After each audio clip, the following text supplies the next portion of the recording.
Welcome back dito po sa Toy TV Sports. Ang topic po natin nandiyan na, and of course sa inyong mga paboritong mga pa-shoutout. Pero salamat muna sa ating mga followers and subscribers ng channel na ito. Maraming salamat po. Sa mga hindi pa po, like and follow na libre po yan. At palike na lang po ng video natin kung nagustuhan nyo po. At sa mga members po natin, no, ito po yung nagbibigay po ng extra effort. No? Maraming salamat po, okay, sa inyo pong patuloy na pagsuporta. Okay. So, dito na tayo sa ating topic. Tapos na po ang Game 5. May tanong tayo dyan. Tatapusin na ba? Okay? Kasi nga po, maraming mga nag-speculate dyan na scripted daw. Scripted daw. Okay? At ako naman, mariing kong tinututulan yan. Diba? Di ako naniniwala dyan. Because, anong rason ko? Hindi ko lulukoyan ang sarili ko. At marunong ko tumingin ng laro. No? Sa matagal na po ako nanonood ng liga at ng basketball, no? Sabihin nyo sa akin Game 5, may script dyan. Ang lumilitaw dyan is foul daw, referee. Pero I leave that to the PBA. No? Kasi para sa akin, talo is talo, panalo is panalo. Yun po yun. No? Okay? Anyway, panalo po Barangay Ginebra, tatapusan na ba nila? Sa ganito ko po sasagutin yan. No? Ilalatag ko po muna yung mga nangyari kanina at sa buong serye po, no, so far. Okay? Kasi championship na to for Barangay Ginebra on Sunday. So meron pa tayong Wednesday. Gusto ko ba magkaroon ng Game 7? Yan, sasagutin ko yan. Sa pamamagitan po nito. Okay. Ano muna nangyari? So kanina, pinakita na natin kung paano natalo ng Ginebra ang TNT. Okay. Yung lumabas po yung weaknesses ng Ginebra Imagine, lumamang na po sila as high as what? Is it 12 or 13? Diba? It's a double digit lead.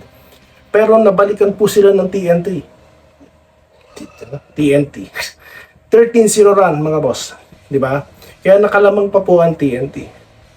Hanggang makaabot po ng third quarter. Di ba? So, anong ginawa ng TNT? Patience, di ba? Nabanggit ko po, nabasa na po nila yung play po ng Ginebra. Alam na nila kung saan tatakbo ang bola. Kaya nga po na-steal na ni Castro, nabablock niya yung tira. So, ano ibig ko sabihin? Team Con will create or make adjustment on that, no? Because highly predictable na po yung plays. Number 2 is yung pinaka-main thing po, no? Ba't nakahabol sila? Yung offensive rebounds, second chance points na TNT.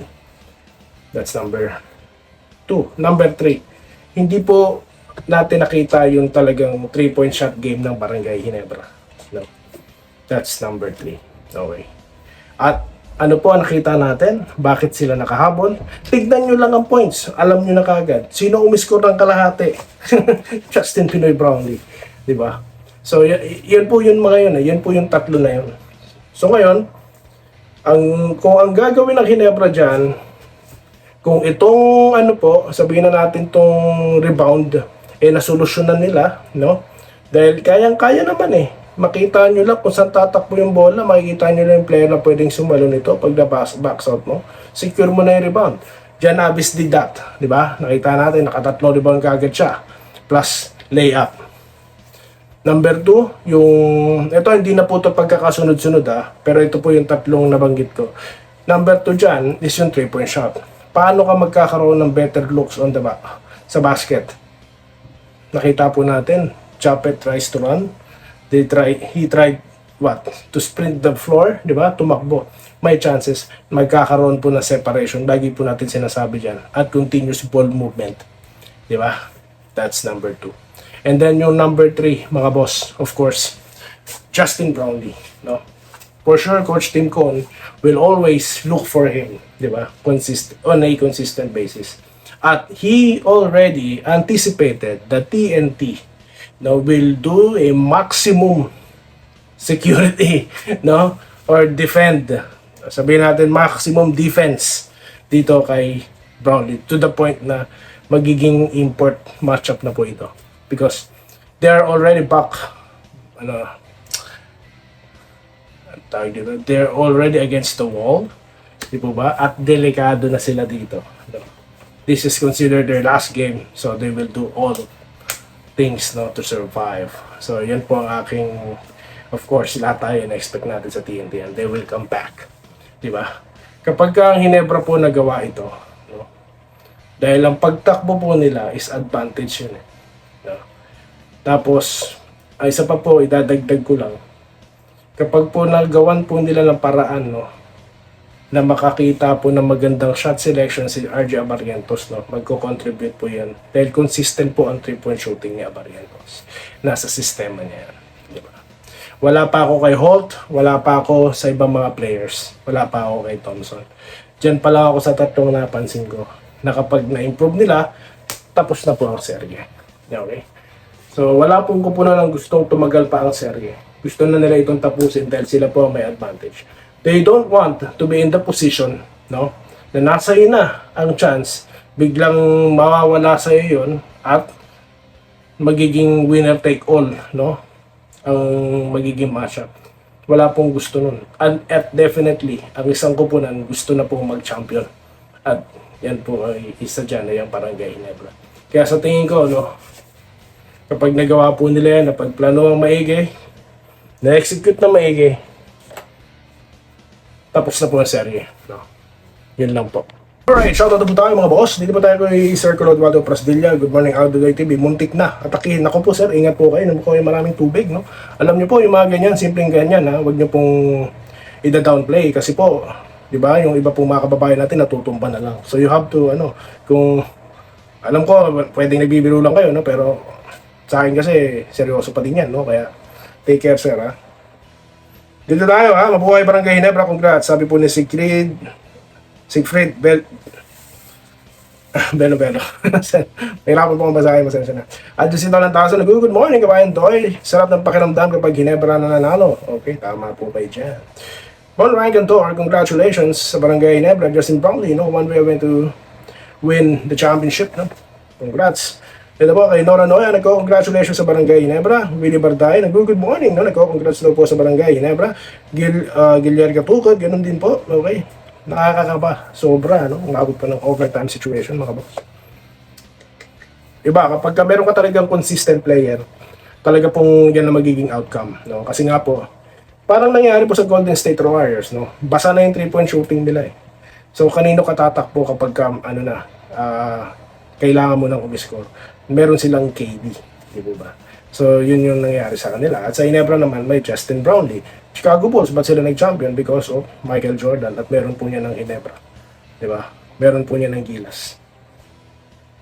Archie Macarana, good morning. Okay. Shoutout po sa inyo, sir. Okay. Roberto Piquero, grabe idol. Muntik na akong atakihin sa puso. Naku, mag-iingat po kayo ha. Mga inaatake sa puso. Inom ng tubig. No? Mabuti pa mag-live si Doy TV. Habang, pwede ba? Gusto niyo po ba yun? Para naman mayroon tayong gagawin nating comedy, no? Pagka nakakaba na ang situation, ha. Vincent Dama, good day kabayan Doy. Sinagot lahat ni JB ang tagay ng Ginebra. Ay, grabe, no? Rene De Rosales, Boss Doy, good day. Kinabahan ako kagabi. Marami pong kinabahan. Ako, para hindi ako kabahan, alam nyo ang secret ko, magre-ready na ako ng aking equipments para sa live session. Ganun po, no? Okay, minsan, kasi sineset ko na siya in advance. Yung kanina, sinet ko na yun in advance, no? Ang ginawa ko na doon, pinapanood ko, no choice ako kasi I have to analyze, no? Ganun lang po yun. Gerald Castillo, no hope na mawala na ang Jinx sa Game 6. Okay. John Romel Adino, no? Congrats, Ginebra, do your best again for the game or for the next Game 6. Fema Beno, congrats din, 1 win away. Nasaan kunin nyo na bukas, no? Huwag nyo nang pahabutin or pahabulin ng TNT. JC Binamira, ang ganda ng laban talaga, NSD ang magbabagi dyan. Champion pa rin yan, TNT, go go go, sabi ni Luz Robosora. Alfie Gomez, boss, crucial, alam na, brownie talaga. Okay, Enrique Rivero, good day idol, Doy, bukas tatapusin na yan. Nako po. Segundo rin. Good morning, talo na, nanalo pa, congrats, Ginebra. No, grabe malupit mga boss. Yan talaga yung best import JB. Okay. So siya nga po pala, no, sa next content natin, ilalatag ko po kung ano po ang mga diskartihan, no, sa tingin ko lang, as a fan, no, hindi po tayo nagmamagaling dito, no, fan lang po ako. Nagkataon lang po na ito, may platform tayo at lahat din po na sinasabi nyo is na-air po natin. Yun lang naman we are just fan here. So yun lang po. Okay. Salamat po sa inyong pagsama, no? Sana po mag-like kayo sa video natin at pagkikita po tayo sa mga prediksyon ni Doy TV dito lamang sa Doy TV Sports muli. Mabuhay po kayo at maraming salamat po sa inyo lahat. Salamat po sa panonood. Subscribe na para sa mga susunod na basketball at boxing videos.